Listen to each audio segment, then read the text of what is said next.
There were some tough words on Capitol Hill today. Listen to this from Senator Rand Paul of Kentucky.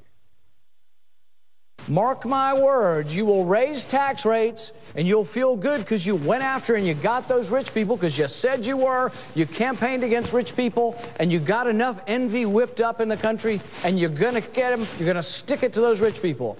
But guess what? You may not get any more revenue. You may not get any more economic growth. But you can say, I stuck it to the rich people. And Senator Paul is joining us now from Capitol Hill. Senator, thanks very much. Tough words from you. I want to get you to explain what you meant in a moment, but let's talk about what's going to happen. Are you hearing there will be a vote tonight before midnight on the floor of the Senate? I think there's a very good chance there will be a vote tonight. I think they have come to an agreement. I think taxes will go up. Also, spending will go up. But I've always thought that really the crisis of the tax rates going up is not the real crisis in our country. The real crisis in our country is a debt crisis, and I think we missed it on that. We're not going to address the debt crisis in any meaningful way. How will you vote on the legislation, assuming there's a deal and it comes up tonight? But, you know, I've always said it's a bad idea to raise taxes on anyone, and it doesn't really matter whether they're rich, poor, or middle class. If you take more money out of the private sector and send it to government, most of what I've seen up here with the money that we receive is wasted, inappropriate, and counterproductive. So I don't think there should be more revenue coming in. I think we should actually have less revenue, but a lot less spending because we don't do it very wisely. So will you hold your nose and vote in favor of it, or will you reject it? You know, we're going to protect 99% of the people from drowning, which, you know, when you use the analogy of drowning, it makes everybody, they should understand that basically raising taxes is drowning. It's a bad idea. So we're going to save 99% of the people. We're going to make those tax rates permanent, is what I'm hearing, which is good. The only thing that kind of confuses me still that is if it's good to protect 99% of people from a policy akin to drowning, that why is it good then to go ahead and throw the 1% overboard and raise the taxes on those? Maybe because they can afford it? Well, the problem is that a lot of us work for rich people. You might sell a fancy car to a rich person, or you might build a yacht that a rich person buys. So we are interconnected with these people. So I don't think you can necessarily punish one segment of the economy and it not have repercussions on the middle class. So does that mean, Senator, I'm sorry for being obtuse, are you going to vote yes or no in favor or against the legislation, the deal?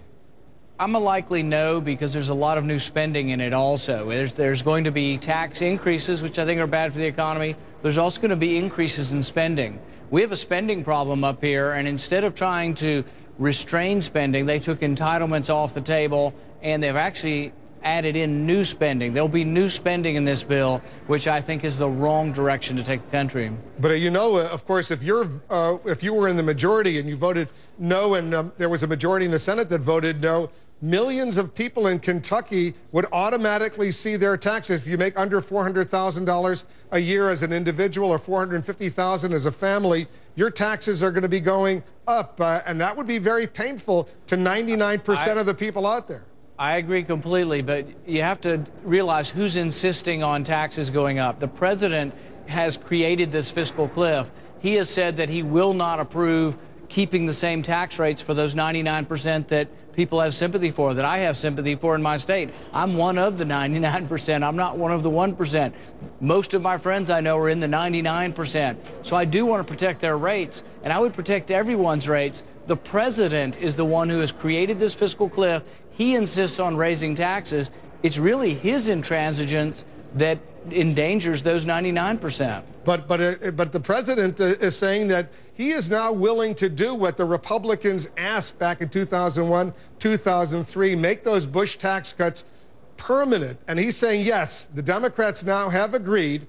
Democrats say they will be permanent. There will be no tax increases for 99% for people making under $450,000 a year. Those will be permanent taxes. You support that, but because 1% are going to have to pay a little bit more. They're going to go from 35% to 39.6% if you're making more than $450,000 a year. You're going to be willing to see all those millions of other middle-class families suffer? It's actually not that. Actually, if it were only that, Bill Wolf, if it were just protecting the 99%, while I want to protect 100%, I would vote for a bill that protected 99%. Heck, I'd probably vote for a bill that protected 80% because I want to protect anybody from big government.